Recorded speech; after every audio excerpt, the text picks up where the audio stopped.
উত্তরার মাইলস্টোন স্কুলে প্রশিক্ষণ বিমান বিধ্বস্তের 4 দিন পেরিয়ে গেলেও এখনও শোকে স্তব্ধ সারা দেশের মানুষ। সকাল থেকে স্কুলের সামনে শোকার্ত মানুষের ভিড় জমে যায়।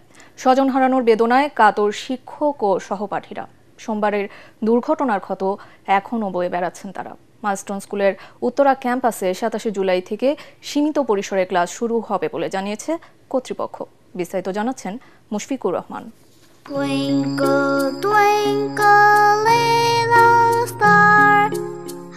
আলো হয়ে পথ দেখাবার আগেই নিভে গেল সম্ভাবনাময় কতগুলো তারার প্রাণ প্রদীপ।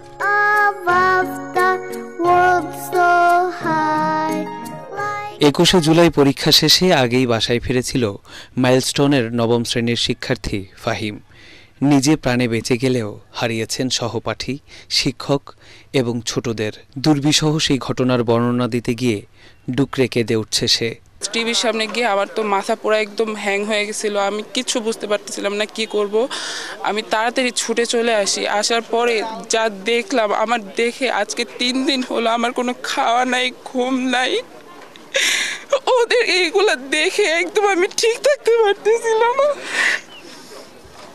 ফুটফুটে শিশুদের এমন করুণ পরিণতিতে এখনো কাঁদছে দেশ। অনেকের একটা সন্তান, আমারও একটা সন্তান। তাকে আমি কি বলবো, কিভাবে সে সহ্য করবে যার একটা বাচ্চা? আপনি বলেন। আমি নিজেকে লাকি মনে করি, কেন আমি স্কুল এই ক্যাম্পাসে পড়ি না, যার কারণে আমি প্রাণে বেঁচে যাই। যদি আমি এই ক্যাম্পাসে পড়তাম তাহলে অবশ্যই আমি হতে পারতো যে আমিও এখানে মারা যেতে পারতাম। ভিতর থেকে খুব খারাপ লাগে।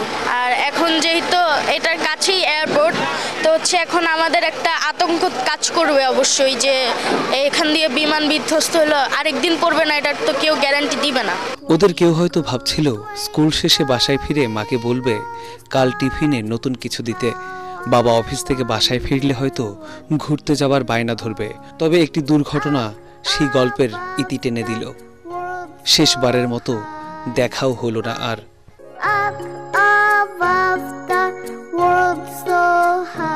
ওপারে ভালো থেকো ফুল, মিষ্টি বকুল, ভালো থেকো। মুশফিকুর রহমান, ATN বাংলা, ঢাকা।